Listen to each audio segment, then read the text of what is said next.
Hi, this is Jen Rubin, and this is Jen Rubin's Green Room. You have a Democratic ticket. It is Tim Walz of Minnesota. I think it is a solid pick. It's in some ways a cautious pick because there's absolutely nothing not to like about this guy. He is a solid Midwesterner. He has a long military record. He has been governor. He has a record of executive experience. He is magnificent on media, and he kind of balances the ticket in the same way that I think Biden balanced Obama's ticket. What do I mean by that? Although he's the same age, he looks a little bit older. He is not a coastal elite. He's not a lawyer. He grew up in small town or rural America where Republicans have dominated until now. He was a football coach. He's about unlike the typical, stereotypical Democrat that Republicans like to make fun of. He is, in a word, what J.D. Vance pretends to be: authentic, nice guy, America's dad. So is it a good pick? Absolutely. I think it's a solid pick. You will not find Democrats who have really any complaint with him. He's going to have some crossover appeal to independents and maybe even some Republicans. Now, what about the other candidates? Well, I think it was clear that she wanted executive experience. And in fact, it did come down, I believe, to Walz and Shapiro. What about Shapiro? There was a malicious campaign, is the only way I can describe it, from far left anti-Semites, suggesting that he was too pro-Israel or that he was going to be a problem for the ticket or would cause dissension in Democratic ranks. That was all bunk. He has a position on Israel that is no different than Kamala Harris's and no different than Walz's. So if the aim was to keep someone who is pro-Israel off the ticket, they failed miserably. But Shapiro did offer, at least theoretically, the potential to deliver Pennsylvania, which is an absolutely critical state. But take a step back. What does that really mean? Does it mean that Pennsylvanians wouldn't vote for her without Shapiro on the ticket? Are there that many voters really who would choose a ticket with the governor in the number 2 spot as opposed to without? I don't know about that.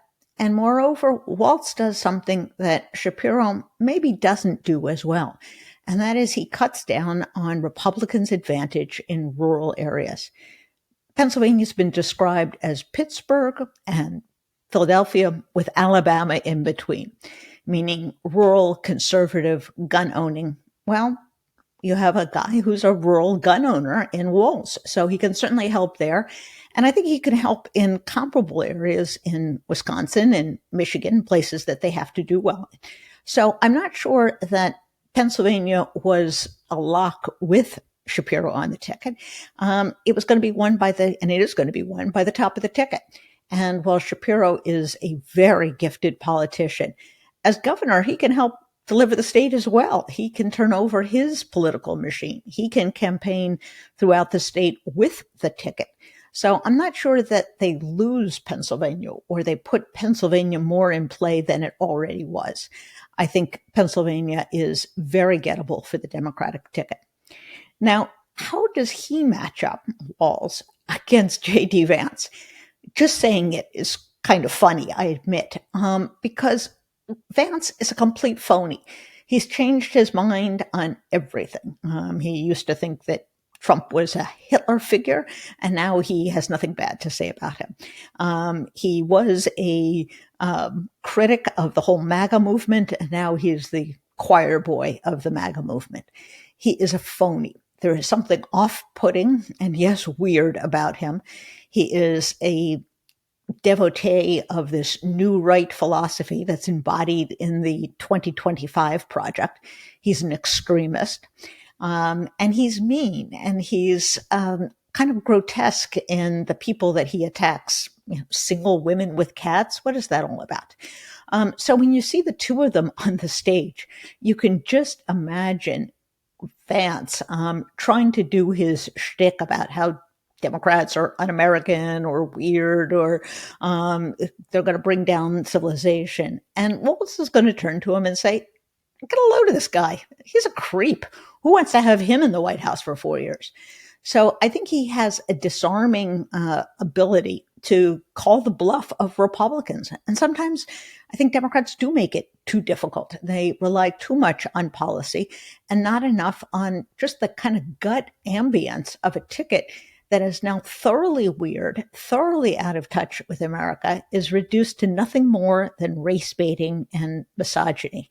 So I think all in all, it was a very solid pick. And what I'm most impressed with is the process.